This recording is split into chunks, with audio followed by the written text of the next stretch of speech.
my spirit and my soul and my nervous system, they exist. And all of that has become part of me and part of my existence and my connection to people. Gratitude not only changes, but can save lives. But is that pain going to transform into purpose? I get to choose, right? Gratitude's a choice. And is gratitude always available? Is sacredness always available? Could a sunrise be sacred? Absolutely. But the more you're able to take off the mask that you're wearing and allow someone else to see who you really are, then you will actually believe the love that they give you, because they see you, all of you, bumps and bruises and scars and all, and love you. Many of us are afraid to allow ourselves to be seen. Hey, I want to welcome everybody back to another episode of the Evolution Project podcast. You guys, today is going to be a special one. And I'd like to think that all of them are special. And I always introduce these people as my really good friends. Randy is one of those guys where I just genuinely love this guy. When anyone that knows Randy Sparks knows that his gift is presence and holding space for people. The amount of times that I've probably called Randy to just rant about I don't even know what sometimes. And his ability to just sit there and then at the end ask one or two questions for me to think on. It's like this is the kind of friend everybody wishes they had, because Randy's the guy that would be there. Randy is the guy that will be there. He'll hold the space, and he's present enough that he's big enough for whatever I've ever brought to him, you know? And so today's episode is going to be really special for me because this is somebody that is a dear friend of mine that I love. He feels like a brother. He's been walking step by step with me along this path called life for a bunch of years now. And I just want to introduce everybody to Randy Sparks. Randy, you want to say hi really quick? Hello, everyone. And thank you, Bryan, for that. I think, yeah, we've got people listening to this potentially. You know, I have a podcast too, and I always imagine that maybe someone will listen to it, and maybe that person's even someone that's not my mom. That's right. But I really do feel something coming into this conversation that really this is just me and Bryan having a conversation, and that's a gift to me to be able to sit right here and do this right now. Can you imagine if we would have been able to record just a fraction of the conversations we've had over the last, I don't know, 7 to 8 years, Randy? Yeah, it would be interesting to go back to that. And, actually today I was thinking about that idea, that concept of what's gone before me, the previous version of me, the relationships, the experiences, the moments. And sometimes in my life, I've had this thought of like, man, I wish I could go back. Right. And I admit that many of those times I wish that it could be like that now. Right. I wish I could feel like I did then right now. And so sometimes I think in weaker moments, that's how I have had that thought process. But you know what it really is, Bryan? It's what? I long for those experiences and memories and moments because they're sacred. And do you know something? They're not recorded on the cloud, but they're recorded in my heart, my spirit and my soul and my nervous system. They exist. And all of that has become part of me and part of my existence and my connection to people. So it is all recorded. I always have that. And that helps me through challenge, through loss, through separation in distance with someone who I love, because and maybe we can get into this later, but if I might long for somebody, I still have them. Like I still have every memory, every connection, every experience exists within me. Now I get to choose to see that, to feel it, to carry it with me with joy, with gratitude, with reverence. That's right. That's right. And this mortal journey that we're on, right? It's like, that's the point. That is the point. Yeah. It is all recorded in our heart, in our spirit. Now, do we choose to let that be the soundtrack that carries us through the next moment? All right. Well, that's a wrap. We got the podcast. I think we're, there's nowhere else to go. We nailed it in the first 5 minutes. Ladies and gentlemen, Randy Sparks. All right. Okay, Randy. So let's just kick it off. There's a couple of things I think would be important to just share with people because I do think there's some gained wisdom that people could get. Randy is the co-founder with his wife. Randy and his wife do a podcast called the sparks of gratitude. Randy, are you at 100 episodes yet? You're getting close. You're flirting with it. 70-ish, maybe 75. Okay. I don't know. Top quality podcast. I mean, he's brought in people from all over the world. And you'd think this is the thing I think so interesting. The theme obviously is gratitude. You'd think, well, how long can you talk about gratitude? And what I'm learning as I listen to his podcast is you can talk about it for a long time because everybody has their own unique experience with it. And at the root, Randy, what do you say at the beginning of every podcast? You believe that? Gratitude not only changes, but can save lives. Exactly right. And that is and where I'd like to start with you, Randy, is how did that podcast come about for you? And what have you learned in the process of focusing on gratitude, right? Turning up that focus in your life to say, how can I see the gratitude in all of this? Because what happens is I found is like the message that we are called to share to the world really is being presented to each person individually along the way. Everyone's got a story about their message. Randy, clearly one of your messages of life is gratitude. I think it's very clear. So where'd that start? Where did it start? I guess just kind of a practical thing. We kind of stumbled across it, but I think that might be unfair to say. I think we invited it, my wife and I, into our life through a lot of steps. Early in our marriage, with young kids, we would visit with a psychologist periodically named Dr. Paul Jenkins, who is all about positivity, like positive psychologist. He wrote a book called Pathological Positivity. He's got, millions of views in YouTube channels and so on. And so we spent time with him over and over. And we visited with him once, maybe 15 years ago. And he said, "Hey, I'd like to invite you to try something. What if you kept a daily gratitude journal?" And we said, "Sure." Almost like, "Yeah, I'll give it a go." Like, how could it hurt? I mean, oddly enough, literally with it, maybe even the day before that, my wife said, "Hey, I just ordered 2 gratitude journals yesterday." So that's awesome. Like, it just fell in line. She thought it was a great idea. And so we did that. And she and I would kind of encourage each other to kind of keep this consistent habit where I don't think that we were ungrateful people by nature. However, what it gave us was a chance daily to say, like, 5 minutes a day. Every morning we had our little program, like 3 things that I'm grateful for, 3 things that'll make today awesome. And then at the end of the day, something similar, 3 awesome things that happened today. And what's one thing I could have done better? And just engaging in that conversation with oneself. So we did that for years. But it only took weeks for us to really notice that the world around us didn't change, but we changed as we engaged with it, right? What we saw was different.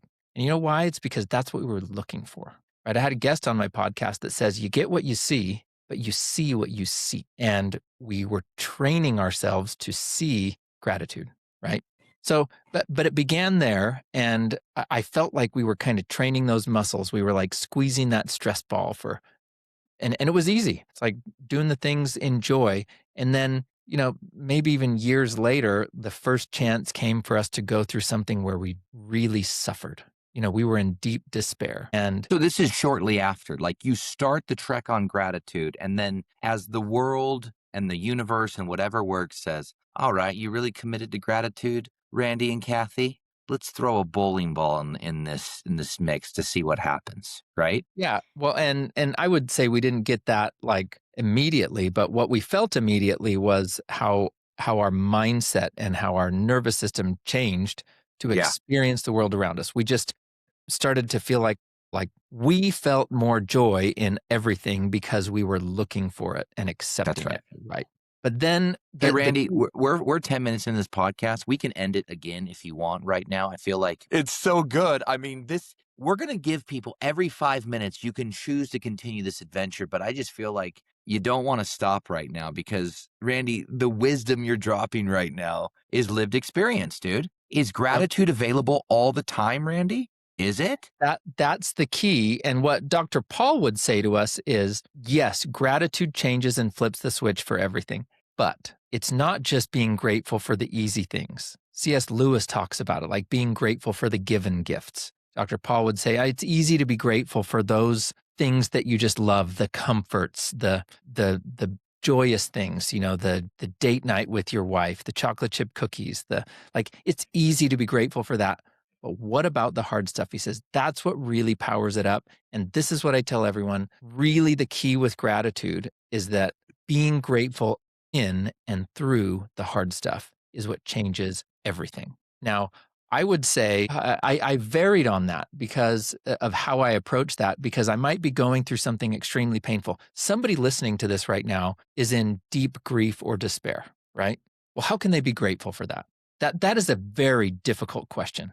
Like, why the hell would I be grateful for that? I just lost someone that I love and I'm in deep, deep grief. Or I just found out that my wife has cancer. Or I just lost my job, right?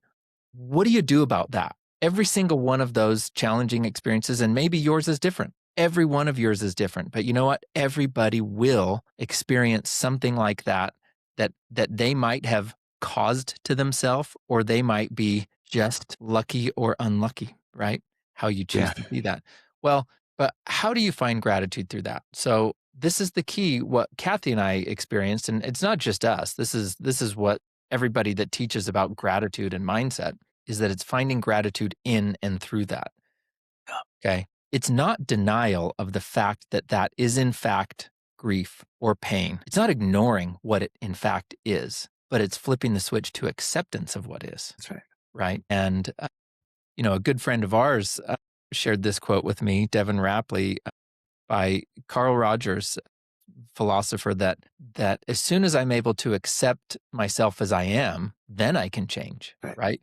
Well, I think that translates more broad, that if I can accept an experience, then the experience changes for me. Its meaning, its purpose changes for me, right? Yeah. I am not grateful for the loss of the loved one, but you know what I am grateful for? I'm grateful for coming out on the other side and seeing who I've become through that. The the connection I have with the people around me that came as a result of that.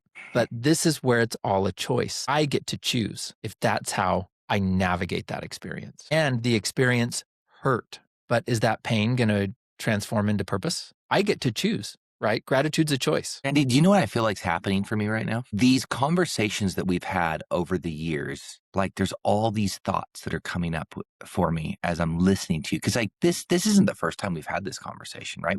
This is the first time we've recorded it. We've gone into the depths of this. I remember sitting in a yurt, up at Camp Oakley at Evolution Project, and we were having a discussion, it was after a journaling session. And we were having this discussion, and I wrote in my journal, I said, what makes something sacred? And I sat with this for a while because, sacred is kind of that space where it's the ether, right? Where I'm having this journey where I'm experiencing life here, but then I have this greater perspective or light that's brought into it that brightens it to go, it's like you said, it's the gratitude coming in to say, can I be grateful for more than just the chocolate chip cookies, right?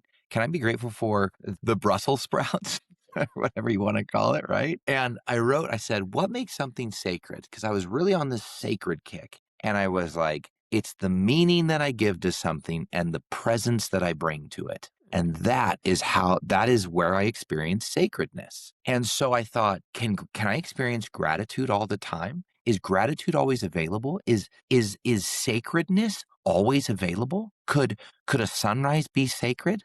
Absolutely. Could a conversation with our spouse be sacred? Absolutely. Could our work even be sacred? Absolutely. And I think it's interesting. There's this quote that when you were talking about the difficult, the challenging stuff, I'm gonna kind of turn this a little spiritual here, because this is one of my favorite Neil A. Maxwell isms. Because Neil A. Maxwell to me is one of those guys that just gets it. And let's talk about it. I mean, that guy went through a really rough patch towards the end of his life. I mean, this guy that, incredibly intelligent, probably one of the most well-spoken and doctrinally sound people in the LDS church, goes through this experience with cancer and chemo. And he started to write about this concept called wintry doctrines. And he said, he wrote in the 90s, about 80s and 90s, where he went through what he calls his personal discipleship, where he had to learn qualities of meekness and submissiveness.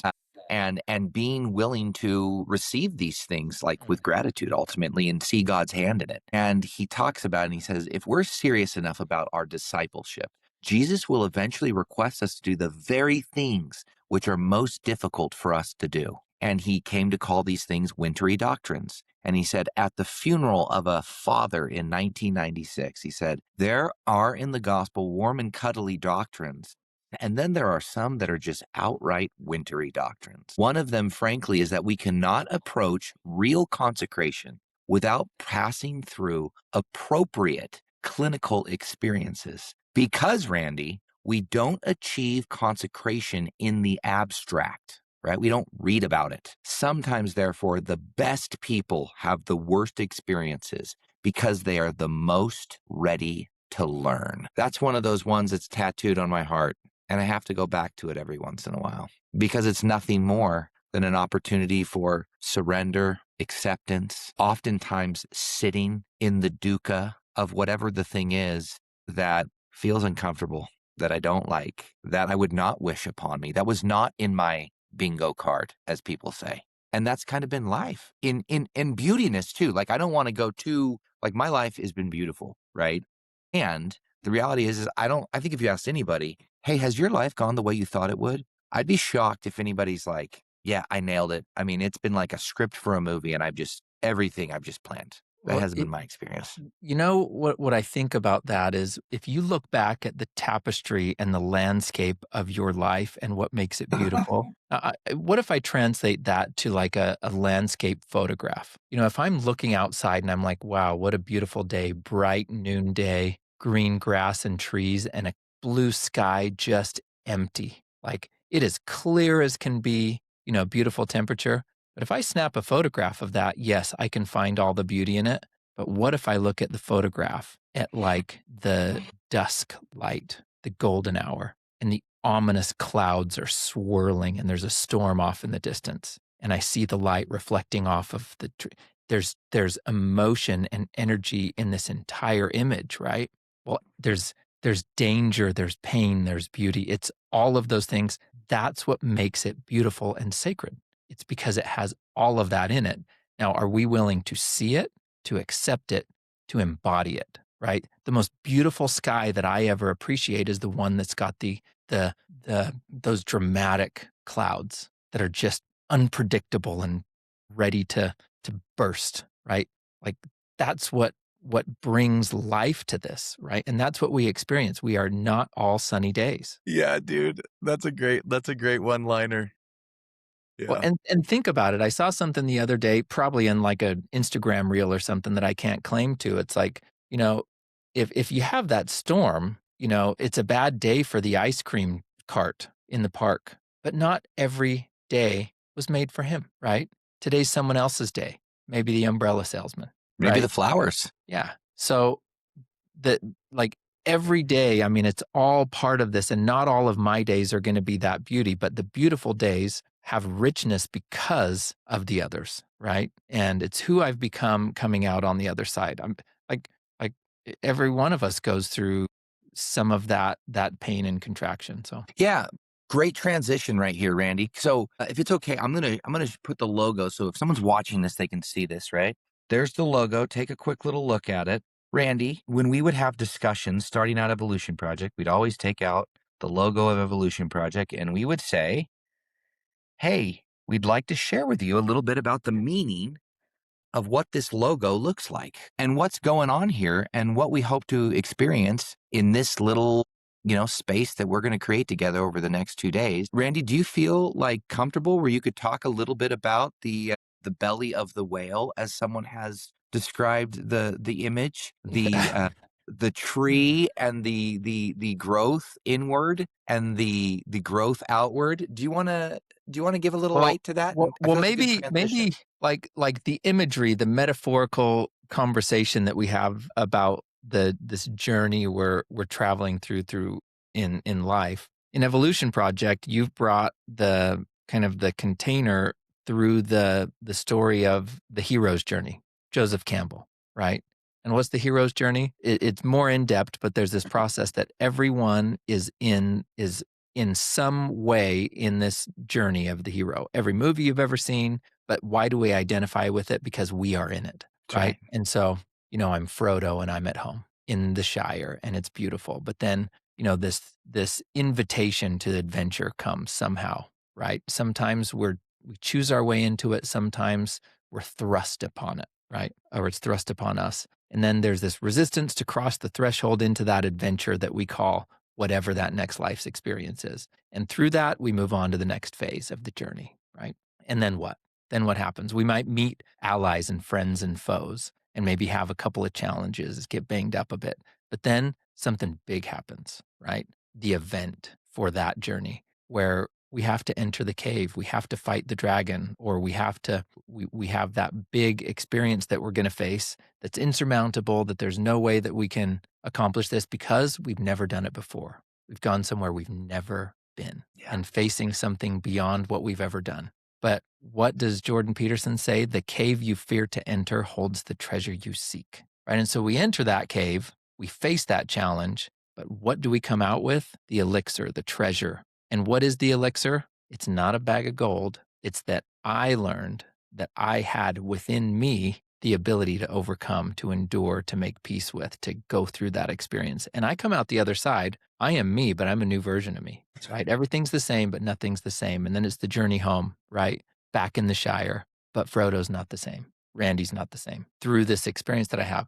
Now, whoever's listening can identify with that when you're watching Harry Potter or Star Wars or any of these movies, Moana, they're all the hero's journey. It is all that archetype. And we identify with that. We like the story because we are that. Well, through all of this, the hero feels the lack of belief in himself or the overcoming, right? And then the belief in the growth, right? And there's this expansion and contraction that they have throughout. I like to have models to kind of think through because then they help me remember that, oh, I've done this before. Okay. Like I can get through this. And I've been probably the last several years in this what I've felt like was this big expansion of self. And whether that's, starting my podcast, being there for people, becoming a breathwork facilitator, but all these things where I've been expanding myself in a way. And then all of a sudden, maybe 9 months or a year ago, everything just kind of contracted and came crashing down on me. Didn't know where it came from. Nothing bad happened, but I just feel this contraction, and I retreated. I kind of pulled in. What I've been learning through this last 9 or so months is, and what does retreat mean? I think retreat means running away, running back. I haven't felt like it was that, but I felt like it was kind of hunkering down. I came back to me, to my family, to my closest. And I said, it was very uncomfortable for me, and it still has been because I said, why am I is this bad? I've closed myself off completely. Is this depression? Like, why don't I want to be out? I should look like this. I should be this podcast host and projecting this image of who I am. Why do I feel like I just want to be like contained and hunker down for the winter and hibernate? It's been extremely painful, Bryan, to sit in what I've been feeling. Don't know why it came. I could guess, but the fact is that it's there. And where normally I'd want to be out there with all of my people, with you or other friends, and I've kind of just retreated and I'm like, nope, I want to be with my wife, my kids, and I have this kind of duality where I'm like, okay, I've kind of hunkered down, yet I'm still showing up every day to get the job done, right? Like what? But I said, you know what can I just let sit? I will come back to that because this is what matters most. I feel like what I've been going through in this compression is what a caterpillar may go through. Who the caterpillar is evolved once it was, an egg laid. I don't know the science of when a caterpillar's egg, but becomes a caterpillar. And there's this journey to become this beautiful caterpillar, right? Which looks like it's the end result of this creature. And there are some really beautiful ones. And there was a lot of growth to become what it is. It's like, wow, that's amazing. But then one day the caterpillar finds itself with some instinct that I got to climb onto this branch and I got to start building my cocoon, right? I'm building my own cocoon and I'm wrapping myself inside this cocoon. And then what happens, Bryan? Is he just taking a break? No, he's No, completely what does Danny say? it's total annihilation. Yeah, what's happening inside that cocoon. liquid.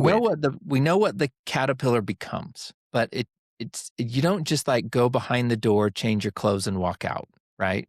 This is the evolution. This is going into the cave. And I feel like I've been going through that and I've been sitting with it and I'm like, "Oh," and the conversation that I have in my head over and over is, well, I should feel different. I'm like, no, Randy, remember, like, what do you feel? Sit with it, be with it, and it's okay, right?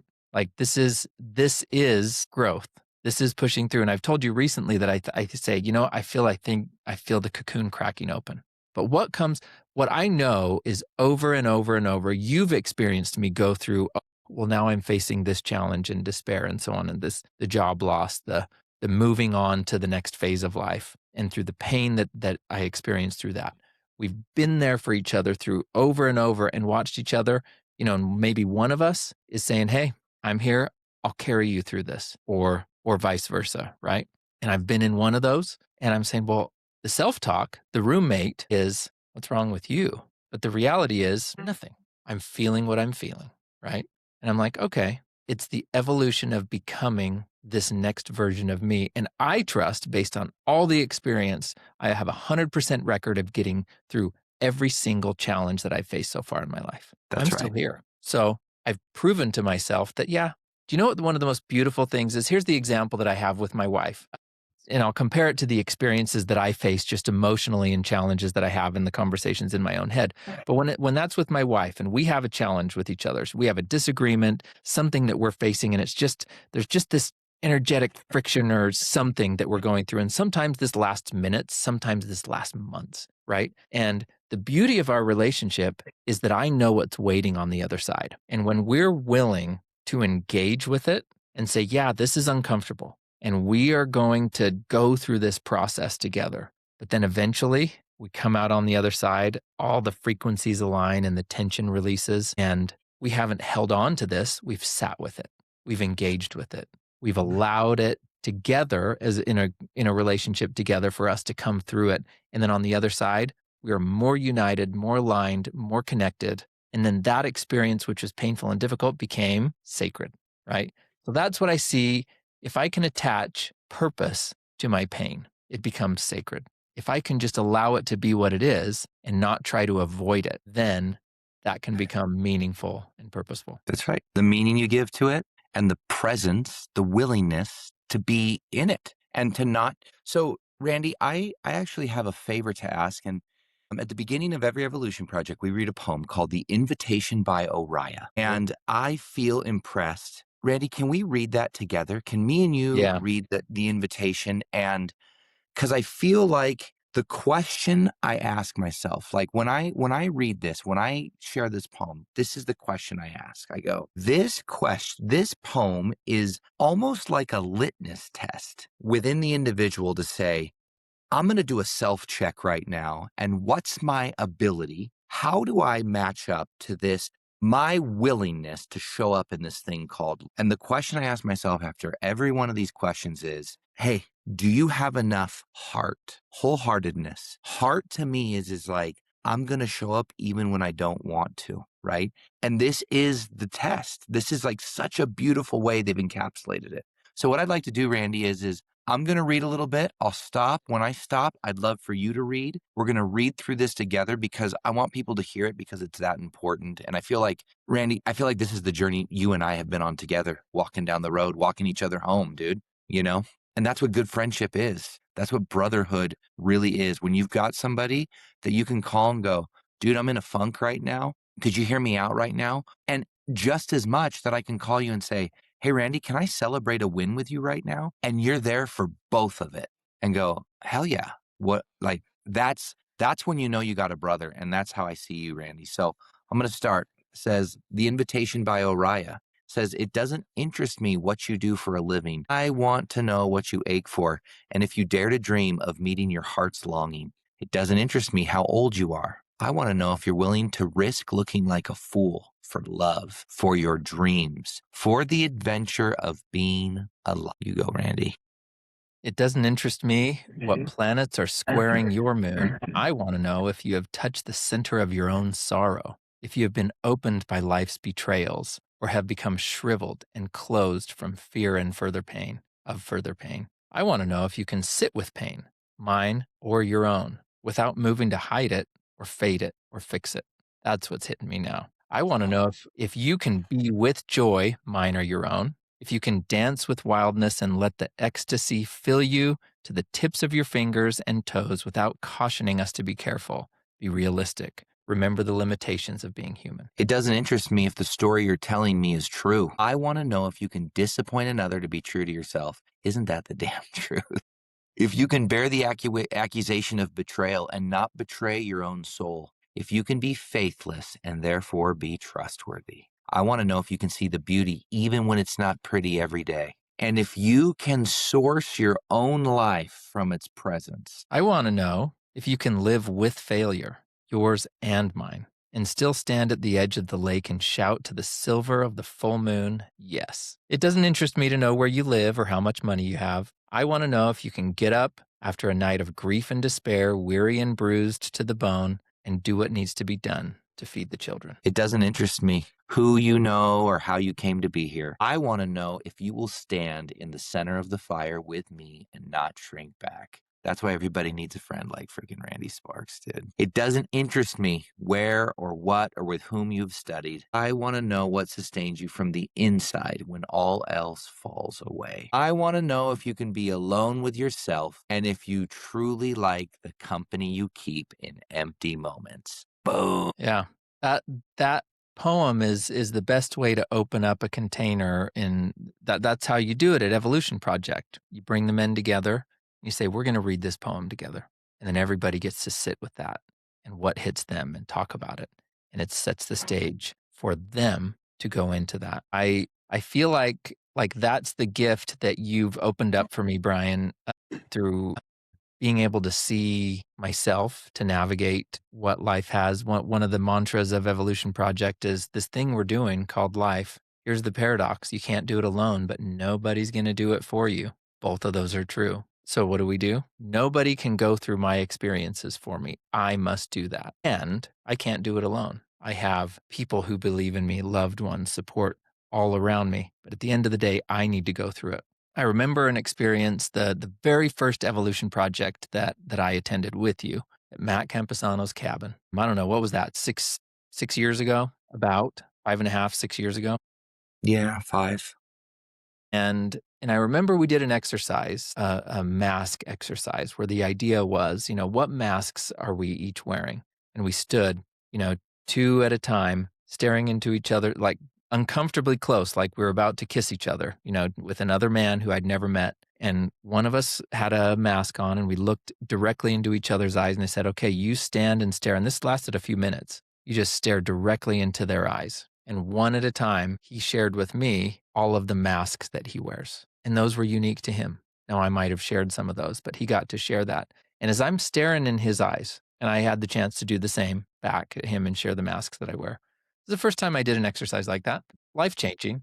But what I remember feeling that first time was the love that I felt for him knew no bounds. Like I could see deep into his soul through his eyes and just say, like, what beauty and love I feel for this person, right? And I see all of that in him, flaws and all. But on the flip side, I didn't want him to see my flaws. I felt shame. I'm like, I don't want you to see who I really am. Right? That's how I felt the first time engaging in that. Then maybe a year or two later, attending another Evolution Project, doing the same exercise, I felt, can I open my eyes wider? Can I open my soul bigger? I want you to see everything. So I felt a very different thing. And then, so I think this is what helps crack men open, and we need it, is to be able to just let that open, because that's what's liberating. I wrote in my journal during an Evolution Project once that, after having an experience like that, I give myself permission to feel, to be afraid, to disappoint, to hurt, to be angry, to dislike, and I give others permission to disappoint me, to hate me, to judge me, to fear me, to disagree with me, to misunderstand me, to betray me, to see me, to love me, to reject me, to abandon me, to accept me, to suffer for me, to suffer because of me, to to trust me, to doubt me, to honor me, to know me, to resent me, to forgive me, to ignore me, or to follow me? What if I could give all of that? How free could I be? Yeah, that's the work, isn't it? We get moments where our higher self reveals something that is we know is true, and it's at a higher level than where we're currently functioning, and that then becomes the invitation, right? We have a moment of clarity where it's like, right? I mean, that is your own invitation. That's the invitation by Randy Sparks right there to yourself. And then what's the irony of it, Randy? I'm willing to bet that the road that you've been walking since writing that has given you constant opportunities to see how committed you are to living that. Yeah, it's the damnedest thing. Like, be careful what you wish for. It's the damnedest thing, Randy, and it's beautiful, isn't it? Randy, we've somehow managed to bottle a little bit of that lightning that we have. I felt it. Is there anything you'd like to share as we wrap things up today? My invitation is maybe to consider that. What mask are you wearing? Because whatever mask you're wearing is preventing somebody from seeing you, right? Who you are. But the more you're able to take off the mask that you're wearing and allow someone else to see who you really are, then you will actually believe the love that they give you because they see you, all of you, bumps and bruises and scars and all, and love you. That's right. But I think I and many of us are afraid to allow ourselves to be seen. So, and go on an evolution project. Learn about that. That's my Well, invitation. Randy, I was going to say, I think something I should have preferenced this with is Randy has not only attended the Evolution Project. I mean, Randy has helped facilitate multiple Evolution projects. Randy and I have been up in the mountains together. We've gone to different countries together. Hell, we've gone to Disneyland together. I mean, Randy, you think of our experiences and our journeys. We've gone on a lot of we've been doing our heroes journeys, both inside of our souls and also physically. We've gone and done a ton of stuff together, and my hope is that always continues.